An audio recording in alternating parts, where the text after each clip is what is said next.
나들이 군주 얘기 Hôm nay là ngày 수준이 17일 말에 ngày thứ tư trong Pháp hội mùa đông.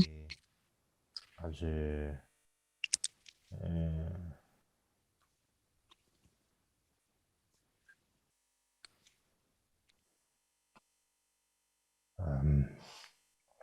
yapıcı bu yazır bir şeyden kenar bir şey zor gibi kenar gibi 신이 nằm bắt xoa ta anh thì Kính gửi lời chào tới Giàng Siramuche và quý vị viện trưởng tu viện, các vị Lạt Ma lớn, đặc biệt là quý vị đang nghe trực tiếp qua mạng. Xin gửi lời chào tới quý vị.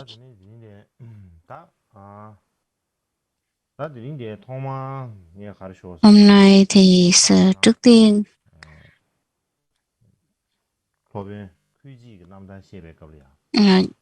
khi mà hồi trước chúng ta đã nói về cái phần là ngày khuy cơ, cái lúc mà xuất gia của ngài khuy cơ Kusi.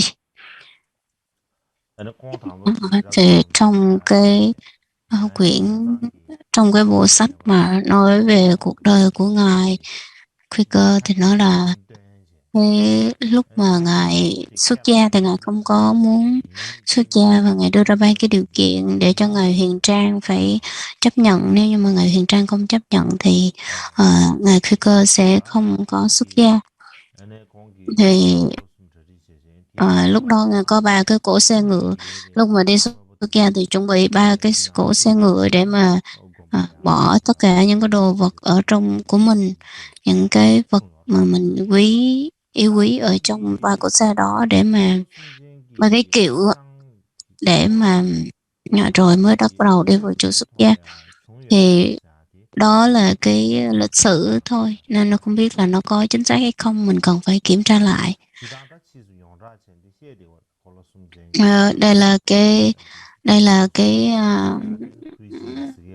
Đây là cái lịch sử rất là phổ biến, dường như ai cũng nói về cái vấn đề này, cho nên là chúng ta cũng không biết là nó có chính xác hay không. Thì nhiều người nó truyền miệng rất lâu rồi, nó trở thành lịch sử rồi, nên là chúng ta sẽ nên là hôm nay chúng ta sẽ phân tích vào ba phạm trù. Đó chính là nói về ba phạm trù trong cái lúc mà ngài ba cái loại cỗ xe của ngài Kusi vào đời Đường. Cái phần thứ nhất là nói về ba cỗ xe. Thì vào đời Đường có một vị tên là Sinh Sẵn, một nhà sư sinh vào năm 618 đến 906, cùng thời với ngài Kuchi. Có một bộ kinh tên là Kim Cang Bạch Liên Kinh tuổi trẻ Bekar. Cho nên là trong này mới nói rằng là một vị tăng với ba kiệu xe. Thì trong đó nói rằng là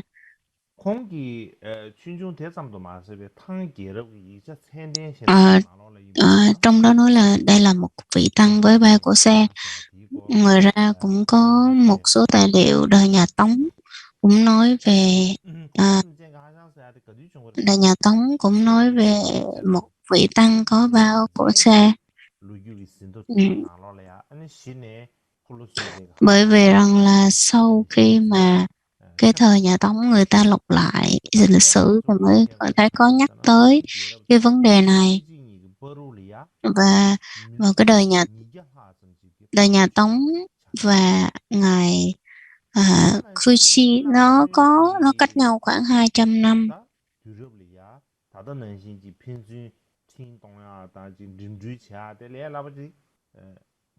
Và giống như chúng ta thấy là cái thời xưa thì lịch sử thời xưa để mà đi gửi đi một cái tin nhắn hoặc là đưa một thông tin nào đó nó rất là khó khăn, bởi vì rằng là không có đủ nhiều cái điều kiện.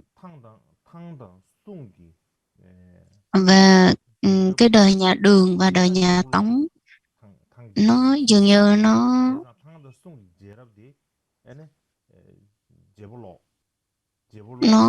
trong một cái quá trình nó gọi là thay đổi từ đời nhà Đường sang đời nhà Tống.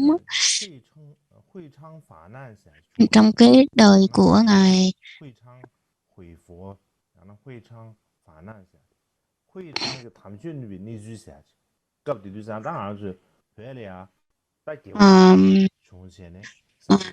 trong cái đời của nhà Đường thì có ngài Huy Săng thì trong theo sử liệu thì đó là cái thời mà lúc mà Phật giáo bị tiêu diệt. Và trong tài liệu thì có ghi rằng là cái lúc mà tất cả lúc đó sách về Phật giáo đều bị tiêu hủy hết, cho nên rằng là hiện tại lúc đó còn sót một cái bản kinh nào nữa hay không thì chúng ta cũng cần phải coi lại. Và cái thời bây giờ các cái vị học giả họ nói rằng là một nhà sư với ba cỗ xe, cái tên của một nhà sư với ba cỗ xe, thì họ nói rằng là cái lúc mà về đầu đời, cuộc đời của khi trẻ của ngài Kuchi, ngài đã giảng về kinh Bạch Liên Hoa và có giải thích về một trong 8 tường phái lớn, đó là phái Thiên Thai, một trong 8 tường phái lớn.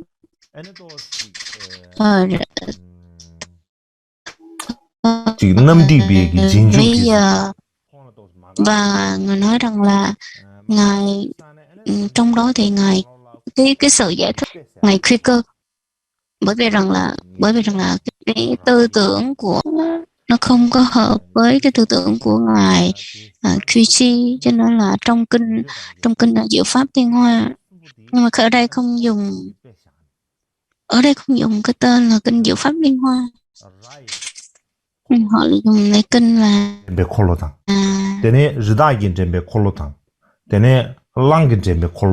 kinh Bạch Liên.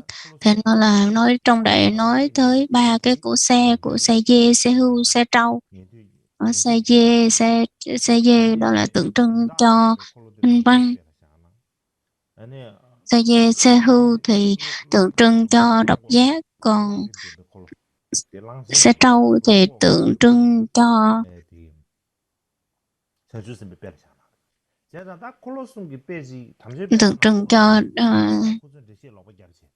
đại thừa.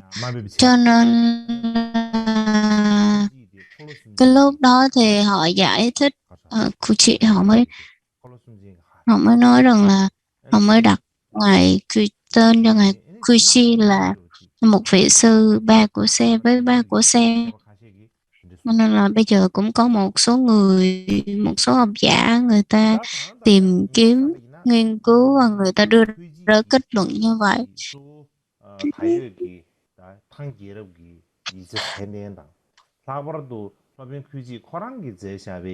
Nên là cái thời đó mà ngài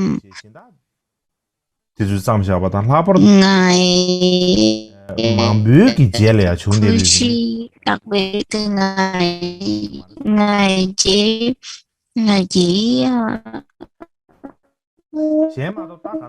truyền thừa và gìn giữ những tác phẩm của đời nhà Đường, và sau này người ta sẽ duy trì nó, chứ người ta không thể nào mà đi tán dương một cái điều đặc biệt khác của ngài, không phải của ngài Kuchi, thì điều đó không có hợp lý. Nếu như mà mình nói một cái điều gì đó mà vu khống thì các bậc thầy thì mình sẽ bị tội lỗi, tôi nghĩ như thế. Trong đó có một vị có một vị có một sư ta chân chi để cái lúc mà giải thích về kinh Diệu Pháp Liên Hoa,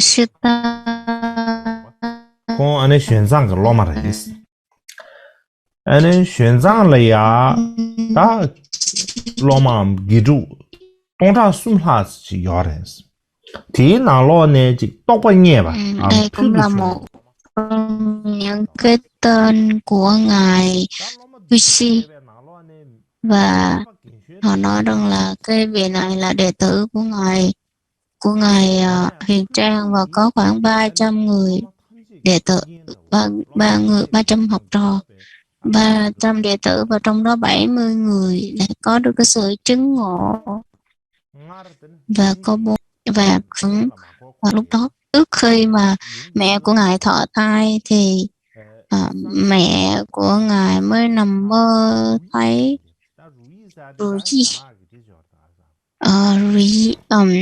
nằm mơ thấy một vị Phật,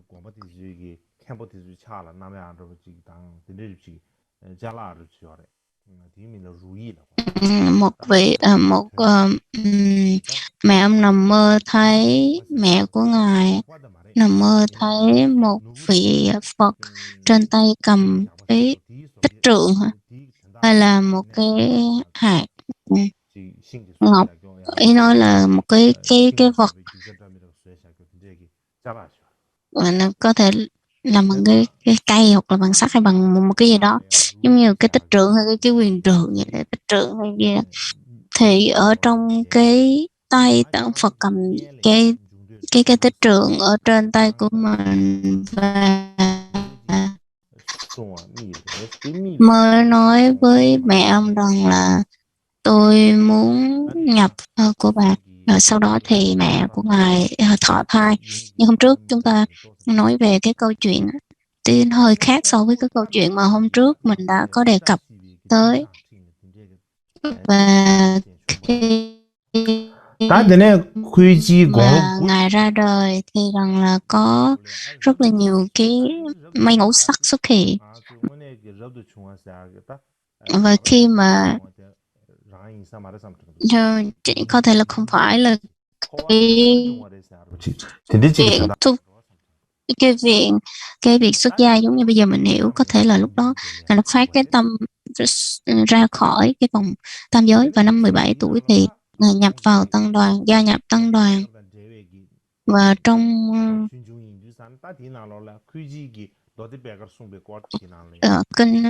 kinh Pháp Hoa hoặc là kinh Bạch Liên Hoa, trong kinh này nói rằng trong kinh Bạch Liên Hoa, khi mà ngài giảng giải kinh này vào ban ngày, và lúc đó có rất là nhiều cái điềm lành nó xuất hiện.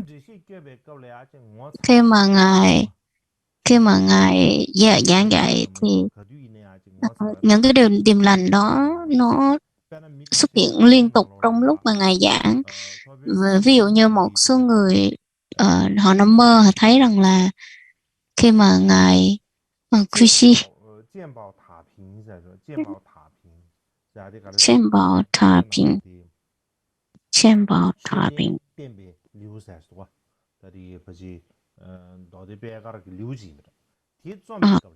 con nghĩ rằng là ngài đang có dùng chữ mà tụi Chebekore là kinh Diệu Pháp Liên Hoa, mà không dùng là tụi thầm Chebekore, mà dùng là tụi Chebekore.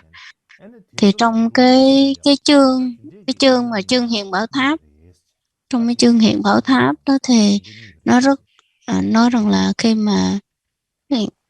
mà giảng tới cái chương hiện bảo tháp của kinh Pháp Hoa ra, thì người ta mới một số người mới nằm mơ thấy.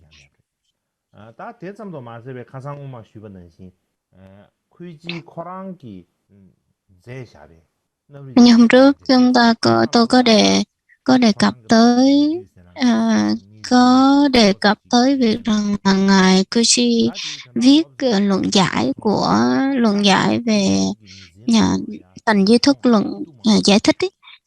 Thì lúc đó thì có nói rằng là cái lúc mà ngài kể về cái tiểu sử của ngài cuộc đời ngài rất là thăng trầm. 9 tuổi ngài đã mất cha mẹ, không biết là ngài mất cả cha mẹ hay là mất cha hoặc mẹ thì cái đó không nói rõ. Và sau đó thì ngài ở trong rừng và lúc nào cũng muốn rằng là mình được xuất gia hết. Và khi mà từ nhỏ thì ngài luôn xa rời cái thế giới bận rộn. Và lúc 17 tuổi thì ngài bắt đầu cắt tóc và đi xuất gia. Và sau đó khi theo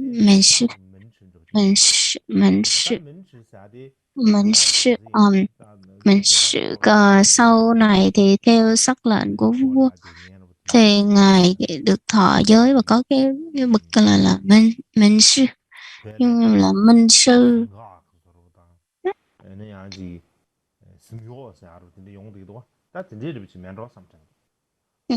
Tương đương với có thể giống như là đại đức kia. Sau này thì ngài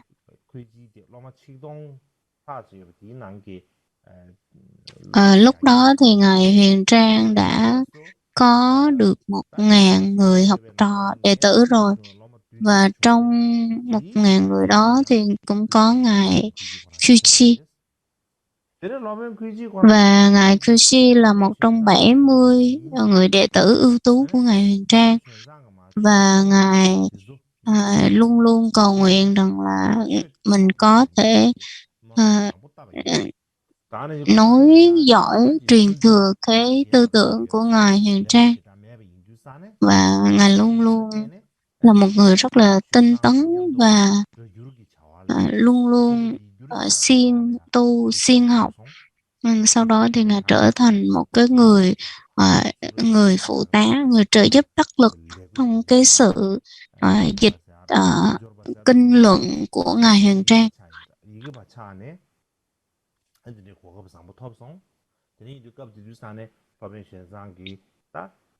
Lúc đó thì ngài Huyền Trang bắt đầu dịch thuật kinh điển, kinh luận từ tiếng Phạn sang tiếng Hoa.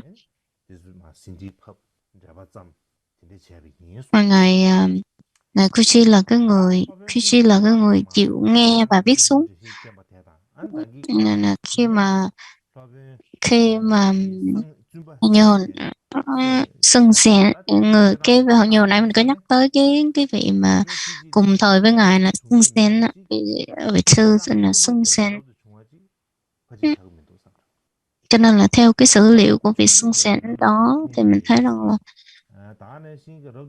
không có thể là không phải là cái việc mà ngài Kuchi xuất gia là với cái sự mà gọi là ý muốn mong cầu của ngài Huyền Trang đâu. Và cái lúc mà ngài còn nhỏ, ngài luôn luôn tỏ ra thông minh và viết lách rất là giỏi. Luôn luôn tỏ ra là một người có học thức. Cho nên là nếu như mà ngài tiếp tục học và trau dồi như vậy thì chắc chắn ngài là trở thành một trong những cái vị tướng trong triều đình thời bây giờ. Nên là lúc đó có những cái khoa thi đó, thì nếu như mà ngài thi thì chắc có lẽ là ngài sẽ đậu vào trong những cái chức sắc ở trong triều đình thời đó. Cho nên là nếu như mà ngài chịu, đó là một trong những cái điều kiện, ngài dường như có đầy đủ điều kiện để tham gia vào cái chính quyền thời đó, nhưng mà ngài không thích và ngài muốn đi xuất gia. Chúng ta có thể phỏng đoán rằng là có 3 cái lý do để mà Ngài không có dấn thân vào con đường công danh thời công danh chức tước. Bởi vì lý do thứ nhất đó là người chú của mình Du Sĩ Công và cái vị tướng quân thời đời Đường.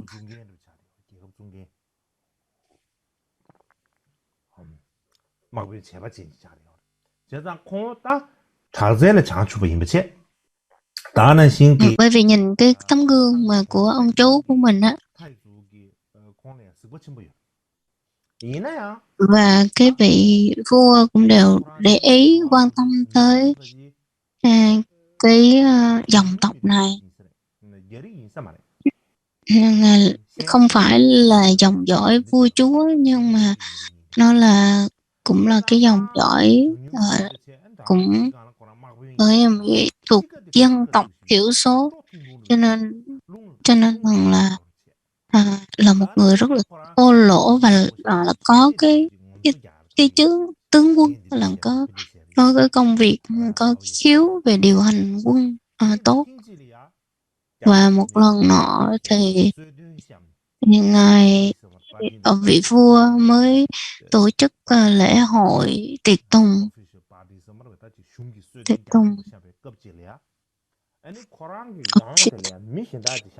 Và trên cái vị vua có một người, không phải trên vị vua,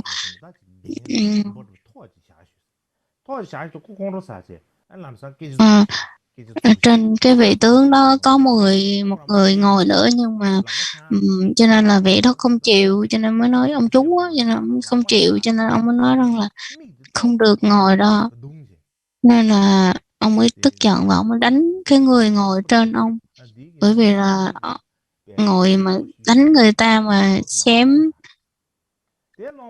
bị mù mắt luôn, hư mắt luôn, cho nên là cái vị vua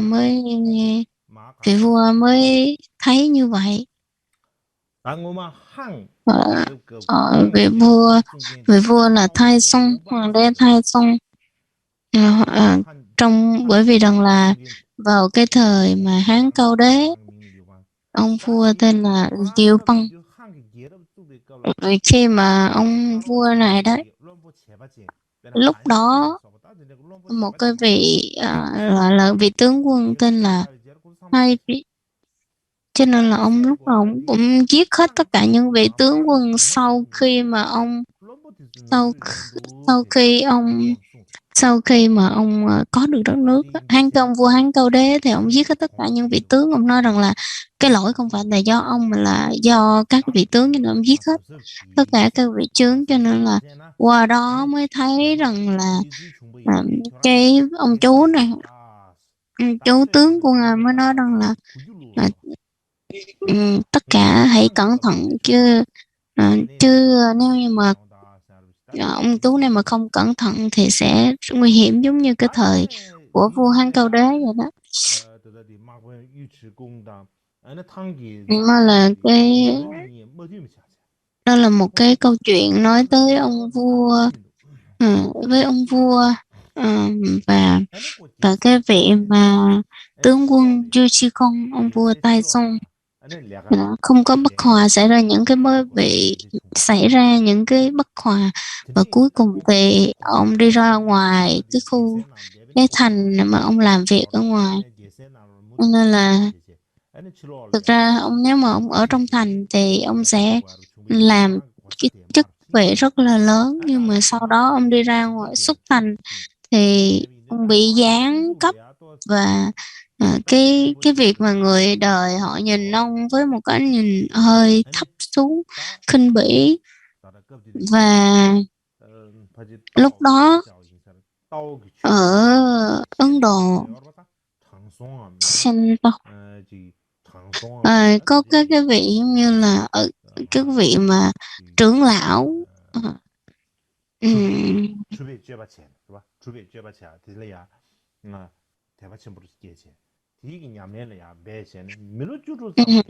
tin tưởng vào các cái giống như các cái vị hiền trí thời xưa, và thực hành tu theo các cái vị mà đạo giáo thời bây giờ.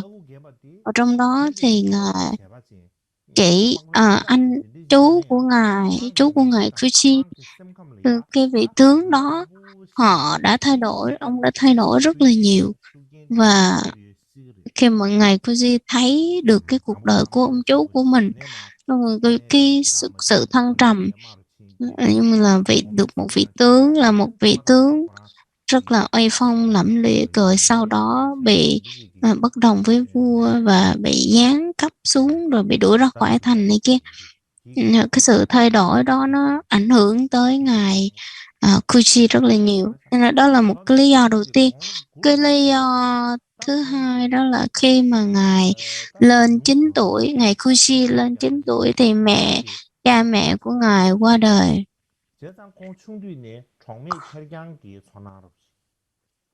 Cho nên là ngài có cái cảm giác như là mình bị cô đơn, cha mẹ qua đời, mình phải một mình ạ. Cho nên là lúc mà từ nhỏ ngài đã bị đau khổ nhiều quá thì mới thấy rằng là cái cuộc đời này không có cái gì để vui, trong cái cõi luân hồi sinh tử này không có bất kỳ một cái chuyện gì an ổn hết. Cho nên là đó, toàn bộ nó chỉ là những cái danh lợi của thế gian mà thôi. Đó là cái lý do thứ hai. Cái lý do thứ ba đó chính là vào thời đời nhà Đường, Phật giáo truyền bá rất là nhanh chóng và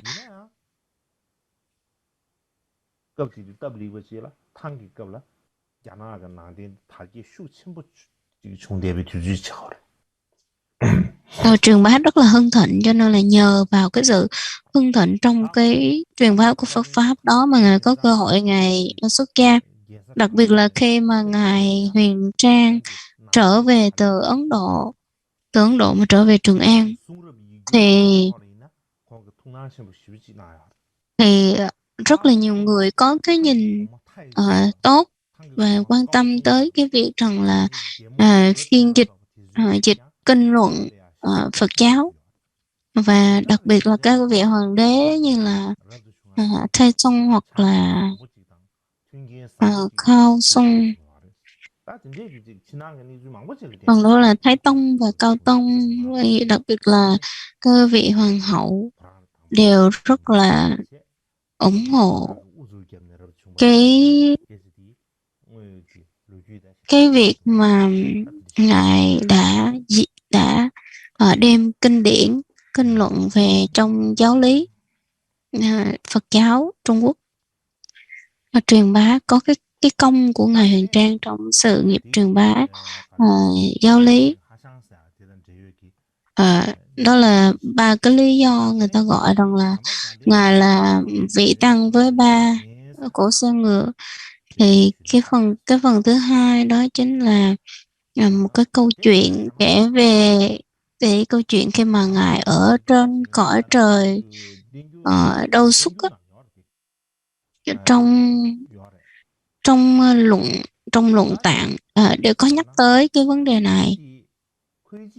Đó chính là khi mà ngài Kuchi, ngài là một cái người chuyên gia bình giảng về rất là nhiều cái bộ kinh luận, và đặc biệt là theo cái tư tưởng của phái của Duy Thức Tông, nên là ngài là một vị đại luận sư hoặc là đại giảng sư.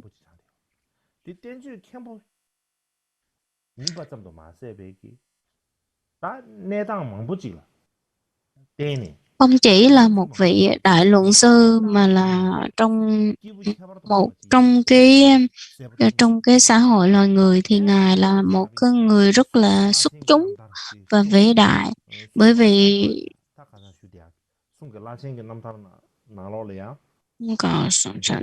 trong cái tiểu sử của lịch sử đời nhà Tống thì mới nói rằng là ngài Kuji là một trong những cái người mà uyên thâm lỗi lạc như thế nào. Họ nói kia rất là rõ. Cái trong kinh là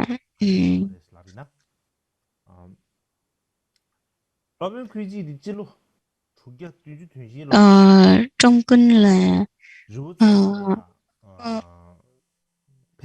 ờ, Di Lặc Thượng Sanh Kinh, rồi trong nó nói rằng là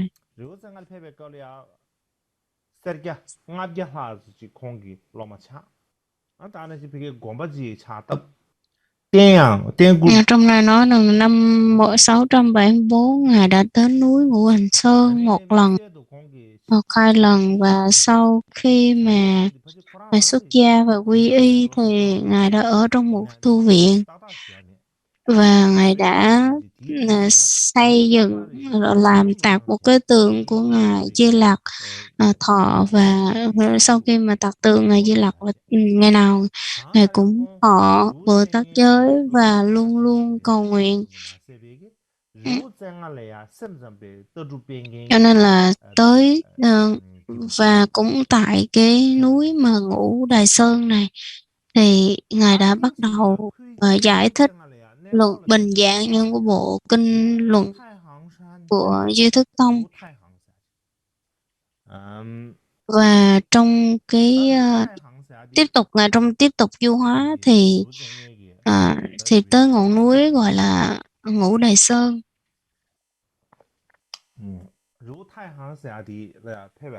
Khi mà trên cái đường đi đến ở Ngũ Đài Sơn đó thì Ngài đã gặp một cái vị tên là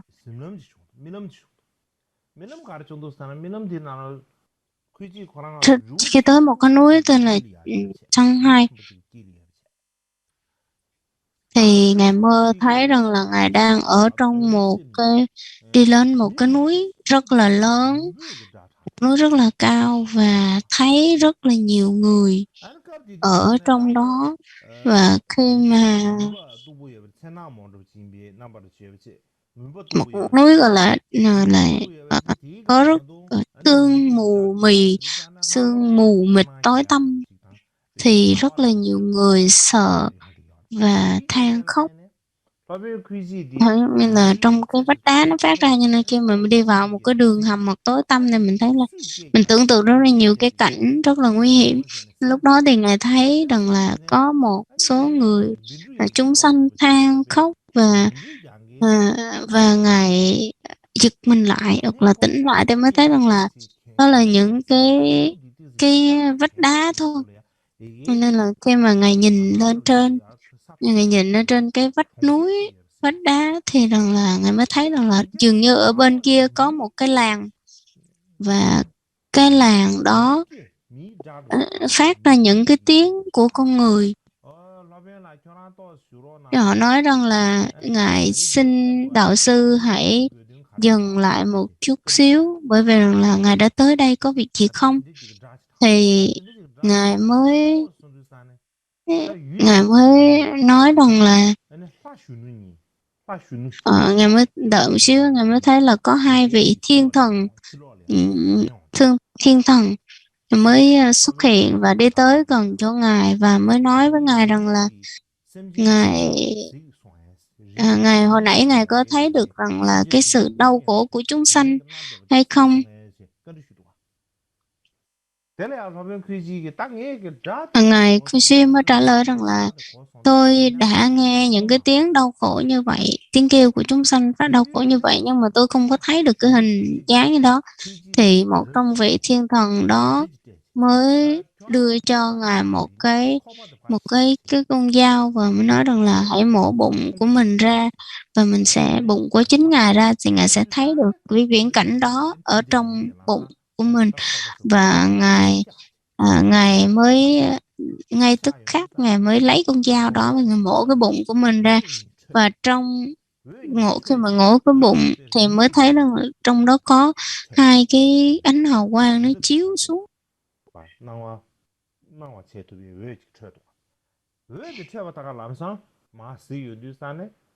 Cái chiếu xuống thì nhìn vào cái ánh sáng, từ cái ánh sáng của hai cái ánh hào quang đó thì mới thấy là tất cả chúng sanh đều đau khổ quằn quại ở trong đó. Và khi mà hai cái người thiên thần hồi nãy á, họ đi về trở làng của mình và họ đi tới chỗ của ngài. Rồi mới lúc đó họ có hai cái viết ở trong đó và một cái tờ giấy, thì ngài mới giục cái quăng ném cái tờ giấy với lại hai cái bút nó lại chỗ ngài Kushi. Thì lúc đó thì ngài giật mình dậy, làm cho ngài giật mình dậy.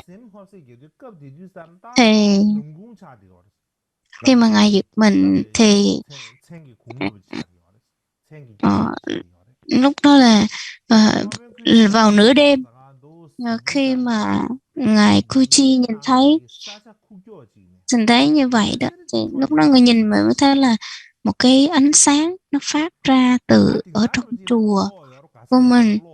Bây giờ thì bây giờ thì mình thấy rằng là có thể là mình thấy có ánh sáng của đèn của điện này kia thôi, chứ còn thời xưa mà thấy mà có một cái ánh sáng nào đó nó xuất hiện thì tất cả mọi người ai cũng sẽ hỏi là ôi cái ánh sáng này ở đâu, từ đâu tới, về vì chuyện gì, hoặc là nó có sáng tiếp tục hay không.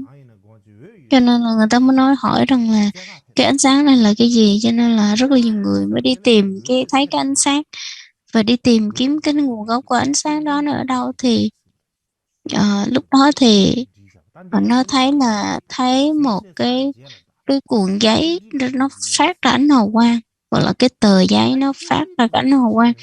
Và khi cái tờ giấy nó đã viết từ dưới đó rồi, khi mở ra đọc thì mới nói rằng là mình thấy là những cái tờ giấy đó nó được cuộn lại. Khi mà mở ra nhưng mà mở ra thì nó mới nói cái kinh là kinh Di Lặc và thiện sanh đâu xuất thiên. Di Lặc đâu xuất thiên, ý nó là cái bộ kinh mà ngài Di Lặc sinh ở trên cõi đâu xuất.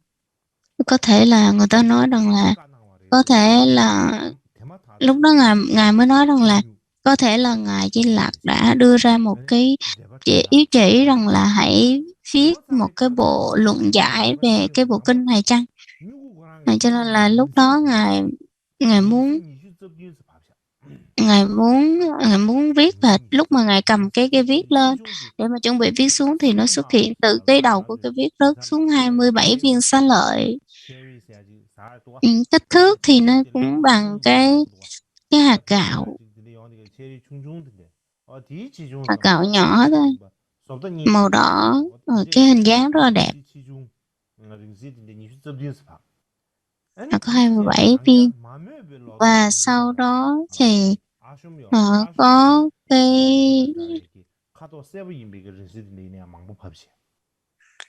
một cái số một cái hạt giống màu vàng nó rớt xuống trong như hạt bắp. Nên là cái hạt của những cái ruộng lúa mà phước điền mà không cần cày cấy hết, ruộng phước, nó xuất hiện.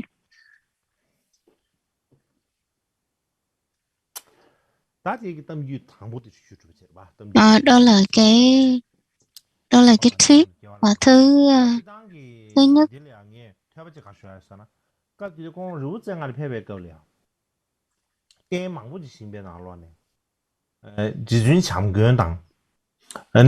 khi mà ngài ở Ngũ Đài Sơn á, thì lúc đó ngài đã tạc một cái tượng của ngài Di Lặc. Dường như đó là một trong những cái tượng mà mới nhất, hoặc là được tạc đầu tiên thời bây giờ. Nên là bên cạnh đó cũng có thêm một cái tượng của ngài Đại Trí nữa. Cho nên là nếu như mà có hai cái luồng nhận diện khác nhau, một mặt thì nói đó là tượng của ngài Di Lặc, còn một mặt thì nói đó là tượng của ngài Đại Trí, cho nên nó trở thành rất là quý giá ở trong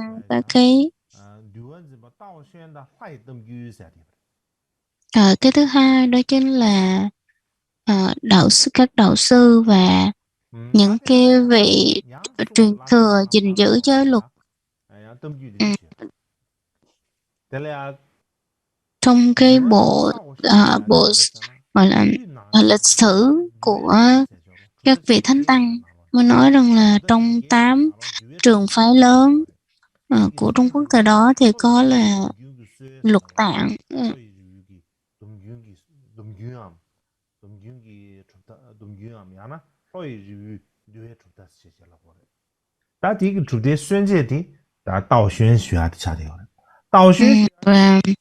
Và có một cái vị Tao Xuân nên là đây là một trong những cái người mà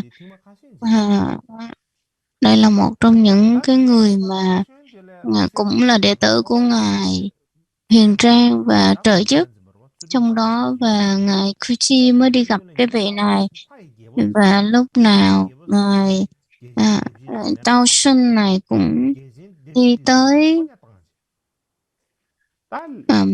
Cái thời xưa đó thì cái vị vua không nói chuyện trực tiếp mà hãy gửi một vị sứ giả đi tới nói chuyện. Thì trong lúc đó thì một ngày nọ thì ngài Kuchi mới đi tới gặp ngài trì luật đạo Tao Xuân, và hai vị này gặp nhau. Và khi mà gặp nhau, nhưng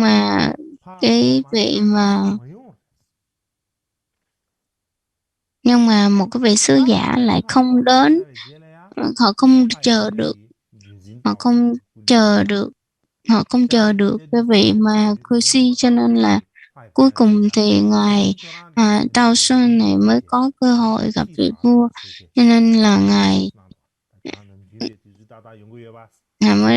mới cảnh báo cái vị kia, nói rằng là tại sao không có đi tới đúng giờ mà phải đi trễ như vậy, trễ hẹn như vậy. Thì cái vị mà sứ giả này họ mới nói rằng là hồi nãy con định đi vào, nhưng mà phải có một cái vị Bồ Tát Đại Thừa ở đó, cho nên là con không có đi vào được, bởi vì lúc đó có rất là nhiều tùy tùng và chư thiên ở xung quanh, nên là con không thể nào đi vào đó được, cho nên là con mới bị trễ.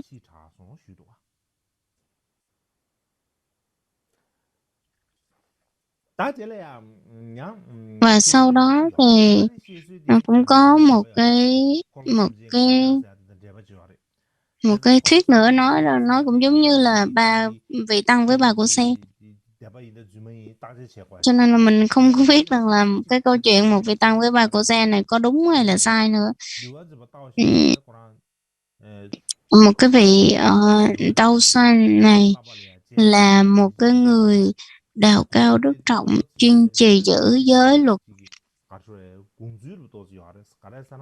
Cho nên là ông có hiểu cái ý của ngài Kusi, cho nên là ông mới nghĩ rằng là không biết là ngài Kusi có cái sự chứng ngộ nào hay không, cho nên là khi mà nói rằng là nếu như mà ngài cái vị Tao San đó gặp được cái vị thiên thần như vậy, các vị Bồ Tát Đại Thừa như vậy, thì cái vị này có thể đọc được và biết được cái tâm ý cũng như là cái sở chứng của ngài Kusi. Cho nên là cái bộ vị tăng với ba cỗ xe thì ngài Tao Sen này lúc nào cũng là có thể dễ dàng gặp các cái vị thánh, các vị chư thiên để mà hỏi về kinh điển, cho nên là lúc đó thì các ngài mới nói rằng là có thể là các ngài sẽ giải thích rằng là đây là vị Bồ Tát Đại Thừa vân vân. Thì sau đó thì ngài mới có thể là chấp nhận, hoặc là mình mới chấp nhận rằng là ngài Kusi là một trong những cái vị uyên bác và nổi tiếng. Một mặt thì chúng ta thấy rằng là nếu như mà không có cái tiểu sử đi chăng nữa thì mình cũng thấy được rằng Ngài là một cái vị bậc thầy rất lỗi lạc. Nhưng mà đọc qua cái tiểu sử để mình thấy rằng là đó là một cái vị thầy lỗi lạc và tài giỏi.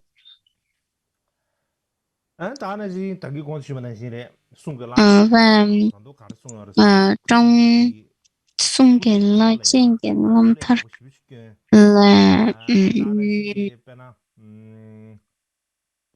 tiểu sử các vị sư lỗi lạc ở đời nhà Tống thì cũng nói rằng là ngài Kushi là một người rất là chăm chỉ và luôn luôn lúc đó ngài ở núi Ngũ Đài Sơn, người tạc được một cái tượng Di Lạc và luôn thọ trì giới Bồ Tát mỗi ngày và luôn luôn cầu nguyện rằng là mình được sinh ra cõi trời đâu xuất trong kiếp sau.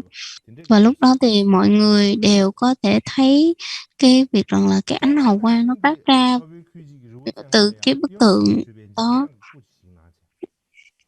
Và sau đó thì ngài Kushi cũng viết cũng tạc một bức tượng của ngài Văn Thù Sư Lợi ở núi Ngũ Đài Sơn, và cái bản với những cái ánh sáng cũng như là một dấu hiệu rất là tuyệt vời.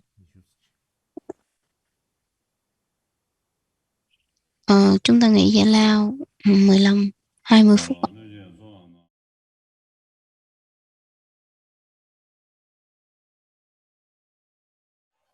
알았어. 다음에 샴리아다 가르치시 샤인 슈비나. Tiếp theo đó chính là nói về cái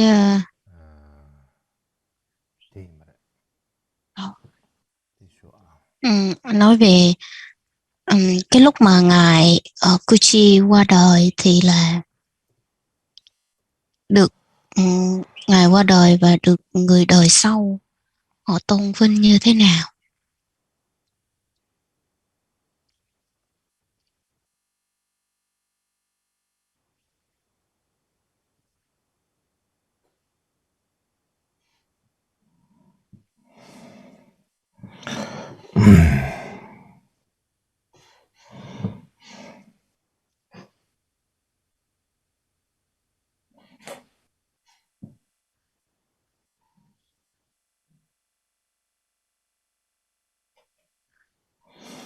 다르다.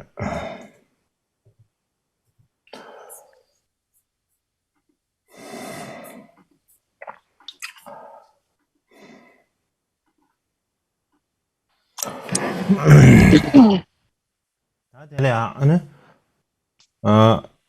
회지의 tar 용준 칠로 당보 진료한 제비나 초기 교체행위 걸로리아. Vào năm đầu tiên của Dùng Trinh thì ngài tịch năm 682. Ngài tịch rất là sớm. Ngài Kushi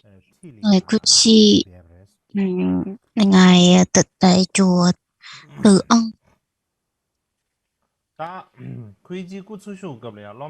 Tại lúc đó ngài thọ có 50 tuổi, 51 tuổi, nó rất là trẻ và được an táng cạnh tôn tượng của ngài Huyền Trang. Khi mà ngài còn sống thì được coi rằng là cái nơi mà được coi là một cái hình tượng của người đời sau, họ làm gương cho cái người đời sau. Mình đã nhắc trước đó thì ngài Huyền Trang khi mà ngài trở về từ Ấn Độ thì ngài đã thuyết pháp và dịch kinh luận khoảng vài chục năm.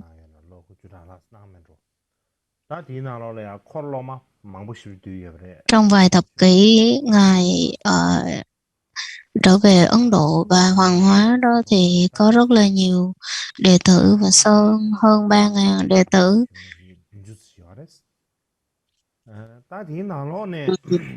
Trong đó thì có người xuất chúng, như khi mà Ngài Huyền Trang ở lại chùa Từ Ân thì Ngài đã viết rất là nhiều luận giải, đặc biệt là những bộ luận giải về Duy Thức Tông, nhưng mà chỉ có một mình Ngài Kushi là cái người mà tiếp nối cái truyền thừa của Ngài. Thì điều này được viết rõ ở trong cái trong cái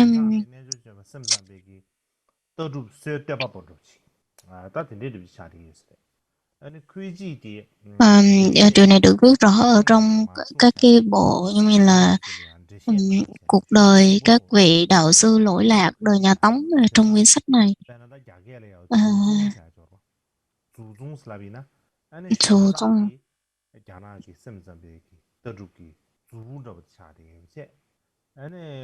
Ngài là cái Huyền Trang là cái người mà viết ra cái người sáng lập ra cái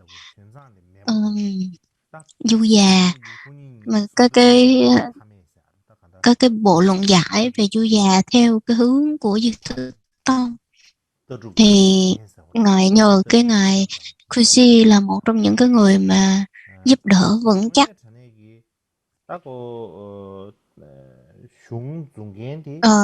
Cho nên ngài Kushi và ngài Huyền Trang thì được gọi là cái dòng truyền thừa giống như là cha và con. Cha và con vậy, cho nên là so với Ấn Độ, so với Trung Quốc thì là sau này, sau cái thời của ngài Huyền Trang thì dòng truyền thừa của Duy Thức Tông đã được truyền bá và khuếch trương từ đó. Nên là từ cái lúc mà trước đó thì không có được phát triển mạnh như sau cái thời của ngài Huyền Trang.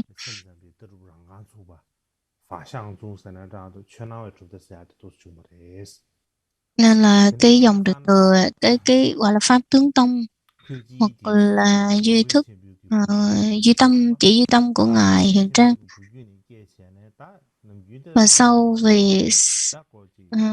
sau khi mà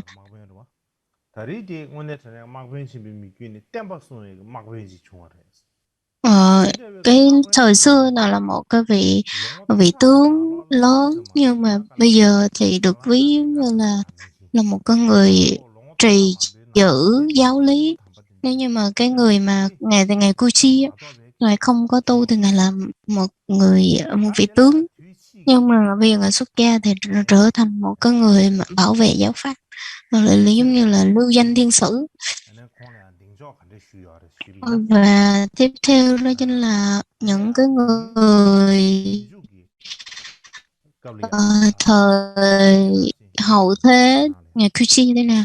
Thì vào cuối triều đại nhà Minh tên là Liên Búa Châu. Liên có nghĩa là Liên Chu Trung, một cái vị thầy vĩ đại, một vị thầy lỗi lạc.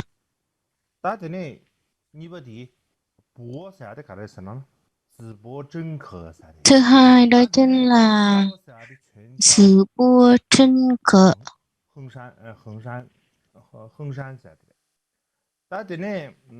Tiếp theo đó chính là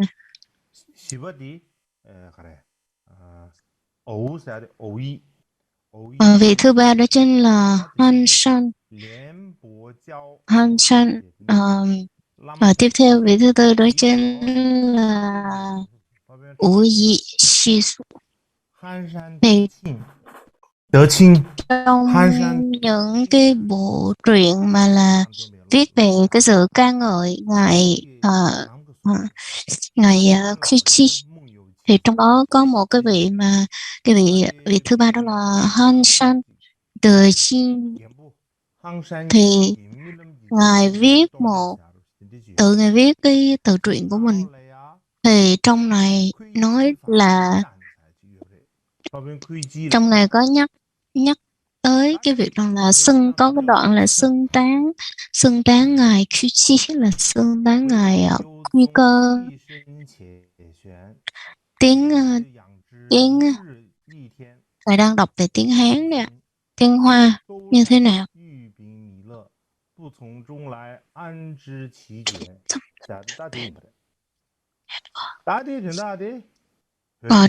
Đoạn này có nghĩa tạm thời đó chính là tạm dịch là đối với cái người mà cái trường phái Duy Thức Tông nó rất là thâm sâu và kỳ diệu, và chỉ truyền bá giáo pháp giống như là, và cái người này truyền bá giáo pháp giống như là cái ánh mặt trời sáng rõ trên bầu trời. Chắc chắn rằng là người này đã lãnh hội được cái tinh túy của giáo lý, và giống như là cái ánh sáng mặt trời đó nó chỉ chiếu cho một mình ông ấy thôi. Và ở cõi trời đâu xuất, ngài Di Lặc đã giống như ở cõi trời ở đâu xuất của ngài Di Lặc hóa thân vào đó để mà làm Phật sự, để mà giáo hóa chúng sanh, phổ độ chúng sanh, truyền bá giáo lý thôi. Chứ còn nếu như mà không phải là một cái người đặc biệt thì chắc chắn là không có thể nào lĩnh hội được cái giáo lý của duy thức. Đoạn này có nghĩa là như vậy. Ngài Hân San Tờ Chinh, Hân San Tờ Chinh viết như vậy.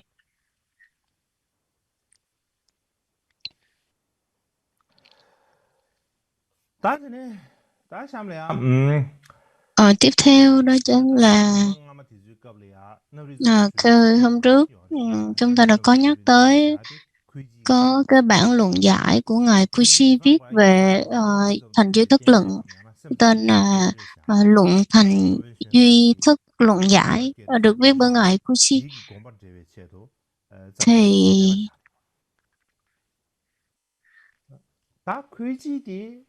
Thì khi mà ngài Kuchi vào cái đời nhà Đường là một cái vị đạo sư lỗi lạc đời nhà Đường. Nếu bây giờ mình tính từ đây tính về trước thì nó khoảng năm 2000, từ năm 2000, từ năm 2023 thì cách đây khoảng 1000 mấy trăm năm thì giả chuyên về cái việc phiên dịch về văn bản, là dịch viết xuống những gì mà ngài Huyền Trang dạy. Và khi mà ngài chịu có trách nhiệm mà biên chép lại những gì lời ngài Huyền Trang giảng dạy thì nó thể hiện cái văn phong, cái phong cách cũng như trình độ viết văn và cái trình độ ngữ pháp, rồi cái cách trình bày bố cục là một cái người xuất chúng. Bởi vì sao? Bởi vì lúc đó thì cái sự lựa chọn nó rất là hà khắc. Trong bao nhiêu ngàn người thì chọn ra được vài trăm, trong vài trăm thì chọn được vài chục, và trong vài chục người đó thì có ngài Kushi là cái người mà xuất chúng nhất. Cho nên rằng là cái trình độ và cái sự giỏi giang của ngài thì không có biện bàn tới. Trong luận thành duy thức luận giải đó, giảng giải đó thì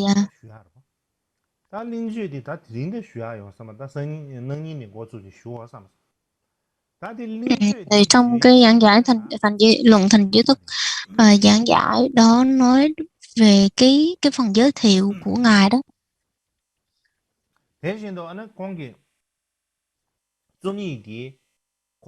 Cái lúc đó nó rất là khó. Bởi vì sao? Bởi vì rằng là cái từ dùng cái văn phong của cái thời xa xưa, cho nên là bây giờ cái thời của mình đọc được, hiểu được là rất là khó.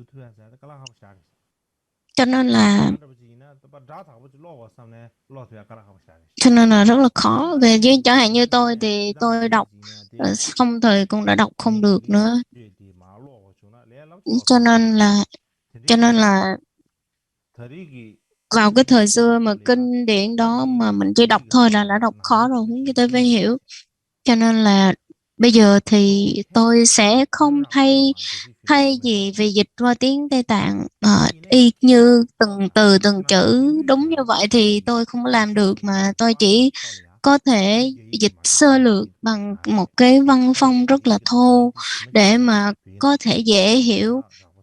Trong tương lai thì tôi sẽ làm như vậy để cho nó dễ hiểu hơn và cũng dễ hơn cho cả cái việc dịch của mình. Nếu như mà chúng ta thấy là cái bản mà trong cái phần giới thiệu của luận thành duy thức giảng giải đó mà mình đọc không thì mình thấy là cũng cũng khó, và thành duy thức luận nó rất khó, cho nên nếu mình không thể nào không đọc cái bản luận giải của thành duy thức luận, thì thành duy thức luận cái bản luận giải của luận thành duy thức, mà bản luận giải đó chính là thành duy thức giảng giải của ngài Kuchi. Cho nên là nếu mà mình không coi thì để mình đọc cái bản chánh văn thì rất là khó, rất khó hiểu. Cho nên ở đây tôi đang đưa cho các bạn thấy rằng là cái phần giới thiệu của luận thành duy thức luận giảng giải thì ở trong nó có 3 cái điểm cốt yếu. Có một vị có một cái vị là đệ tử của ngài Kuchi tên là Linh Thai, và thứ hai đó chính là một vị tên là Sanchu. Thì giải thích là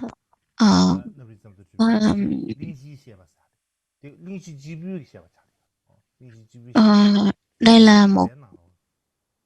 là trong cái bản như là tài liệu tham khảo đó, tài liệu tham khảo của một nhà sư Nhật Bản, người viết về một trong 8 trường phái của Pháp Tướng Tông. Thứ ba đó chính là Lô Xu Sen, một vị tên là Lô Xu Sen.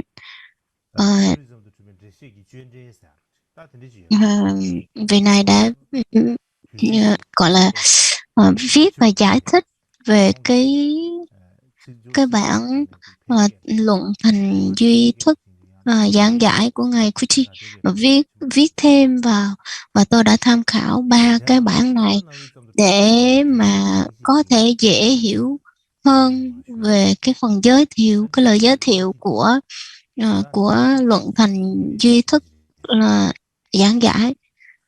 Cho nên là dường như ba cái tựa đề tôi mới giới thiệu đó chính là một trong những là 3 cái mà cái bản giải, cái bản mà sau này để mà chứng minh rằng là dễ hiểu hơn, giải thích lại cái thành duy thức luận giải đó cho mình dễ hiểu. Và trước tiên đó là vị Senshu. Người ta nói rằng là cái vị Senshu này là đệ tử của ngài Kushi, và cái phần thứ hai đó chính là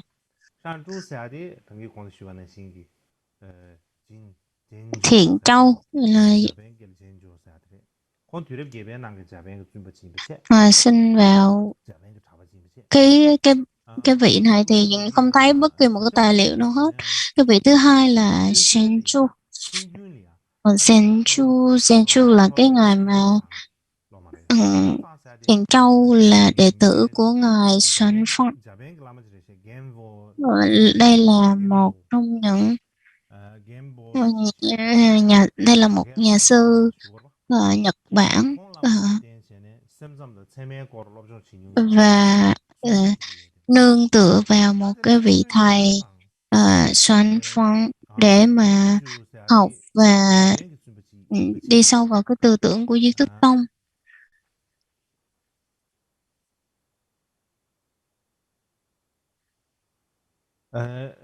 Xuân Phong cũng là đệ tử của ngài Trí Châu. Trí Châu nghĩa là ngài Trí Châu và là đệ tử đời thứ 5 của ngài, đệ tử đời thứ 5 của ngài Huyền Trang. Từ ngày Huyền Trang là tới ngài Kushi tới Huệ Huệ Châu, từ Huệ Châu tới Trí Châu, từ Trí Châu rồi mới tới Xuân Phong. Là đây là một cái đệ tử từ ngài Trí Châu truyền cho ngài Xuân Phong. Thì truyền tới đời của ngài Xuân Phong thì là một vị đạo sư Nhật Bản, cho nên đời thứ 5 là đã chuyển qua Nhật Bản.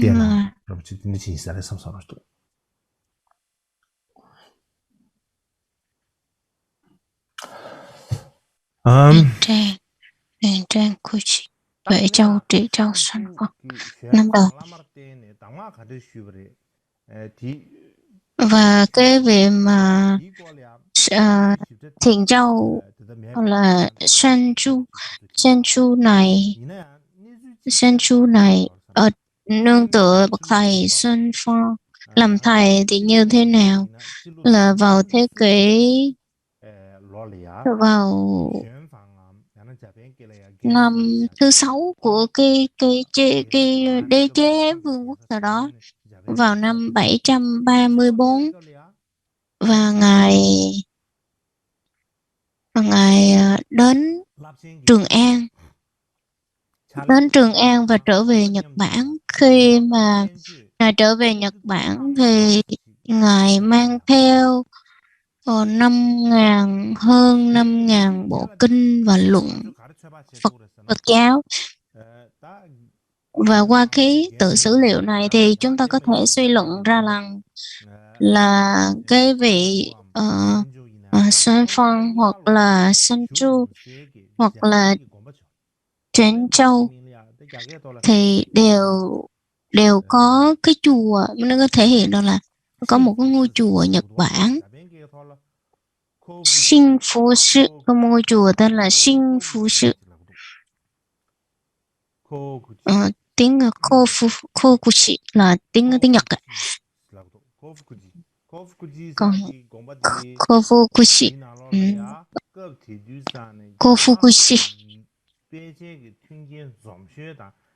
có thể là lúc đó là một cái ngôi chùa đầy đủ kinh luận và vật chất nhất thời bây giờ.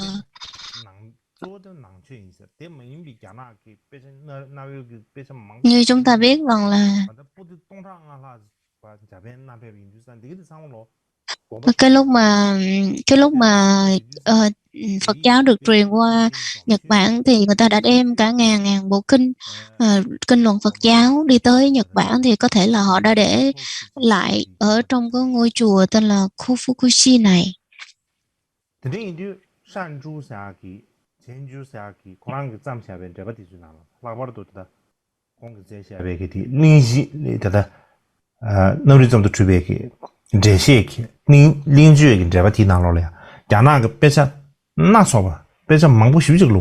Là trong đó đã trích dẫn rất là nhiều bản kinh của Trung Quốc, phần kinh mà trong theo tiếng Trung Quốc. Ví dụ như là vào thế kỷ thứ 8 thì tất cả những cái bộ kinh luận mà được trích ra đó thì đều viết vào thế kỷ thứ 8.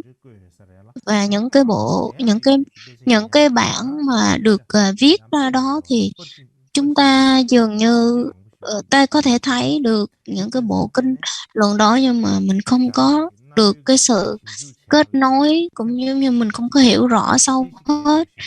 Và đó là một trong những cái mấu chốt, cũng như là nguồn tư liệu rất là quý hiếm.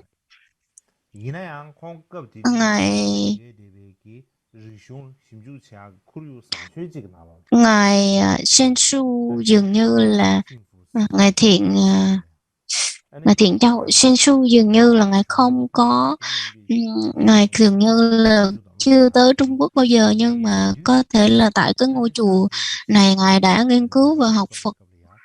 và sau đó thì Ngài viết những cái bản giảng giải. Có thể là nhờ đó nó đã đem lại lợi ích rất là nhiều cho Ngài trong cái việc mà câu kinh điển. Thì tiếp theo đó chính là vị thứ ba, đó chính là Lô Xi Sen. Lô Xi Sen thì đây là một trong những cái người mà viết giải thích về cái phần giới thiệu của luận thành duy thức giảng giải của ngài Cauchy. Nên là ngài sinh năm 1914 và tốt nghiệp tại Đại học Trung Sơn. Và lần đầu tiên ngài đã gặp một vị thầy đạo sư tên là Bao Xin Phà Sư, là Bảo Tịnh Pháp Sư, là quy y. Sau đó ngài đã quy y với một vị thầy tên là Đại Su và nghiên cứu rộng rãi kinh điển, cũng như là cái đặc biệt là cái trường phái Thiên Thai Tông, Diêu Thức Tông và Trung Quán Tông.